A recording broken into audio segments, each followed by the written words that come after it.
இன்று ஒரு தகவல் சொல்வது திருமதி எம். கலா சரஸ்வதி. தலைப்பு: உரலை இழுத்துக்கொண்டு கண்ணன் எங்கு சென்றான்?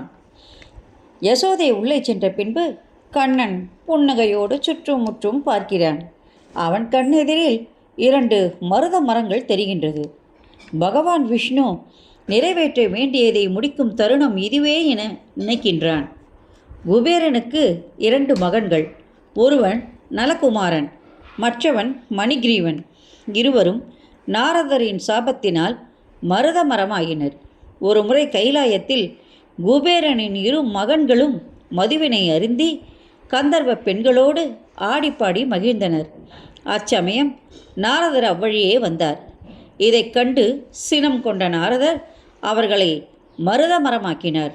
தான் தவற்றிற்கு வருந்தி இருவரும் நாரதர் காலில் விழுந்து மன்னிப்பு கேட்டனர்.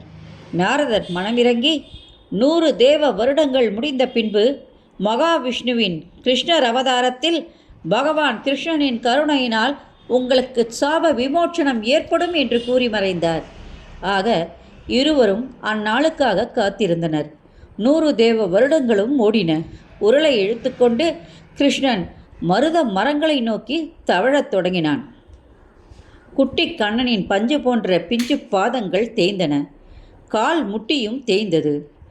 இரட்டை மருத மரங்களுக்கு இடையில் குழந்தை நுழைந்து சென்றிட மரங்கள் முறிந்து கண்ணனின் இருபுறமும் விழுந்தது.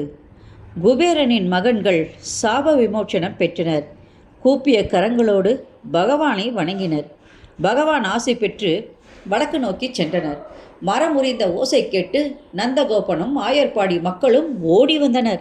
நடந்ததை நேரில் கண்ட சிறுவர்கள், கண்ணனின் 2 மரத்துக்கு நடுவிலே போனான், மரம் விழுந்துச்சு, 2 ஆளுங்க வந்தாங்க, பிறகு மறைஞ்சு போயிட்டாங்க என்று அவர்கள் கூற, கூடியிருந்த யாரும் அதை நம்பவில்லை. இதுவும் அரக்கர்களின் அட்டூழியம் என நினைத்தனர். வழக்கம் போல தாய் யசோதா குழந்தைக்கு திருஷ்டி கழித்து குழந்தையை அணைத்து பாலூட்ட கண்களில் குறும்பு தவழ உறங்கினான் தாமோதரன். இறைவா, நீ குழந்தையா?